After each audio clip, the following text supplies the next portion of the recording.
សម្រាប់ Vinicius Junior បាទនៅក្នុងរដូវកាលនេះបងប្អូនយើងយល់ឃើញថាធ្លាក់អស់បាទបងប្អូនយើងយល់ឃើញថាធ្លាក់មែនទេពីខ្ញុំទៅវិញប្រិមិត្តយើងខ្ញុំគិតថា Vinicius Junior គឺអត់ធ្លាក់ទេបាទ Vinicius Junior គឺនៅតែជា Vinicius Junior ដដែលប៉ុន្តែអ្វីដែលធ្វើឲ្យ Vinicius Junior មើលទៅហាក់បីដូចជាមិនល្អហើយមើលទៅហាក់បីដូចជាជួយក្រុមមិនបានច្រើនគឺមានហេតុផលមួយបាទមួយឬក៏ពីរពីខ្ញុំតែម្ដង Vinicius Junior នៅតែជា Vinicius Junior នៅតែជាកីឡាករដែលក្លុកជាកីឡាករដែលមានល្បឿនបាទជាកីឡាករដែលសម្រេចទីច្បាស់បាទនឹងជាកីឡាករមួយដែលមានការញាក់បាល់ស្អាតបាទជាមួយនឹងក្រុម Real Madrid ដដែលបាទប៉ុន្តែមូលហេតុដែលបងប្អូនយើងមើលទៅហាក់បីដូចជា Vinicius Junior កំពុងតែធ្លាក់បាទគឺម្យ៉ាងពីរបស់យើងគឺ Real Madrid កំពុងតែធ្លាក់ជាក្រុមបងប្អូនទាំងអស់គ្នាត្រូវចាំ Real Madrid បើទោះបីជាចាញ់ Barcelona ក៏ដោយប៉ុន្តែបងប្អូនយើងក៏លេខទៅមើលគ្រាប់បាល់ដែលគាត់សុទ្ធជាមួយនឹង Barcelona បាទយ៉ាងម៉េច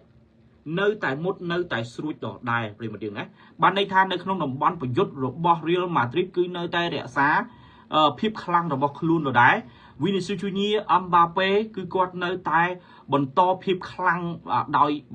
ខ្លួនឯងផ្ទាល់ដដែលបាទប្រិមត្តយើងនិយាយរួមទៅឲ្យតែបាល់ដល់ទៅឡើងខាងលើគឺភាគរយគឺដឹងតែមានឱកាសមានគ្រាប់បាល់ហើយ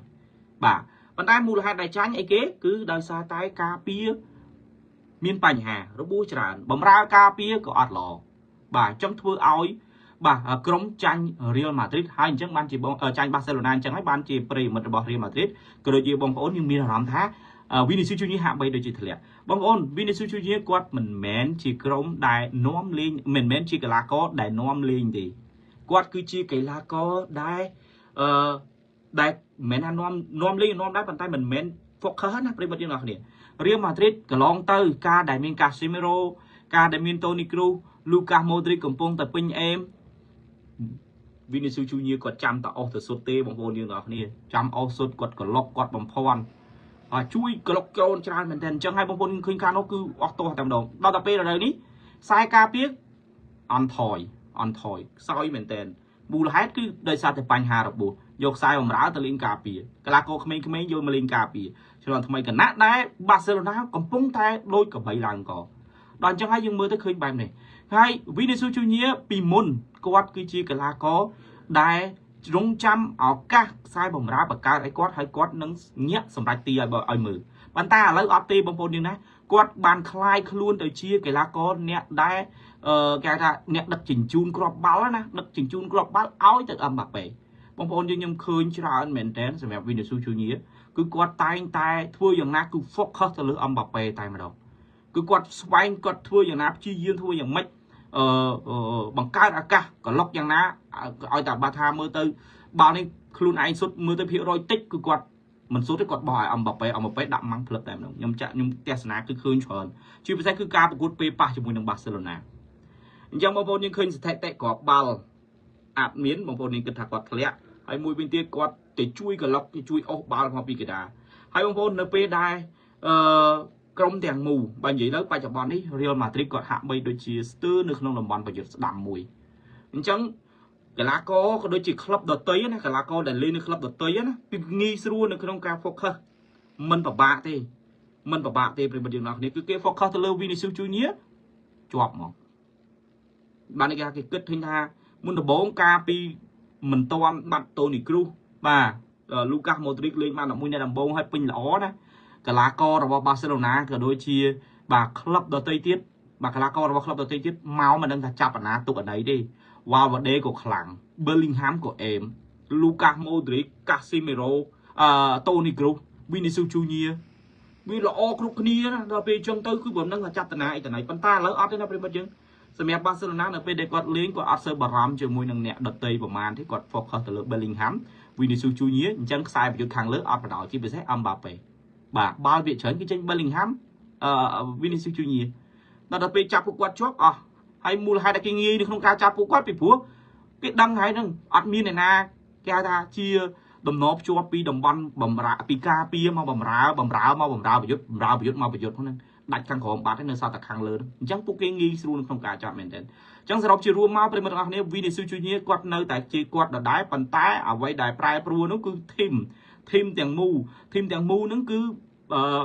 ในขนมนมบอลน้ำร้านึ่งนมบอลกาเปียตึบบานเชียบองบองนิ้วมือก็เคยหักใบโดยเชียวินิซูจูนิสแหละ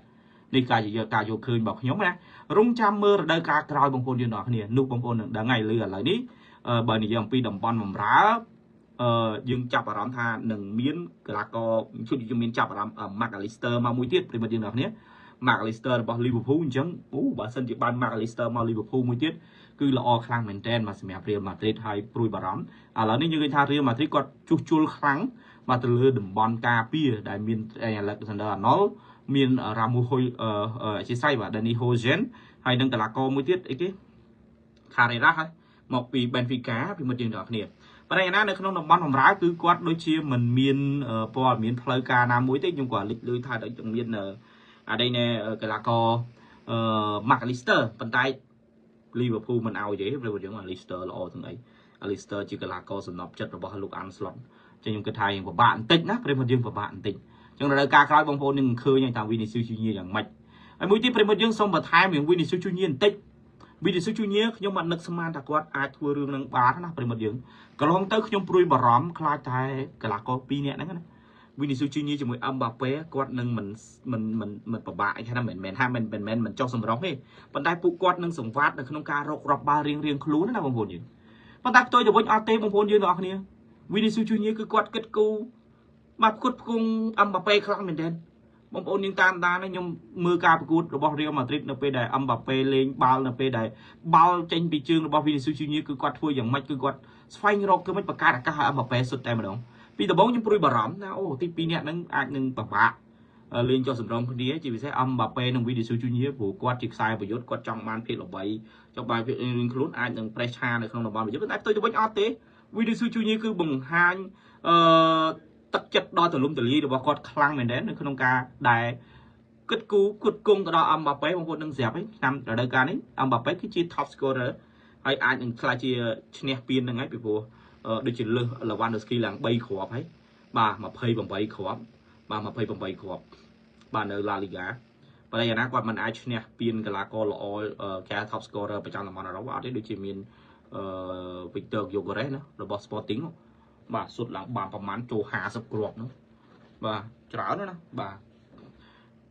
អញ្ចឹងសរសើរ Vinicius Junior ប្រិមត្តយើងទាំងអស់គ្នាសរសើរ Vinicius Junior ដែលគាត់អាច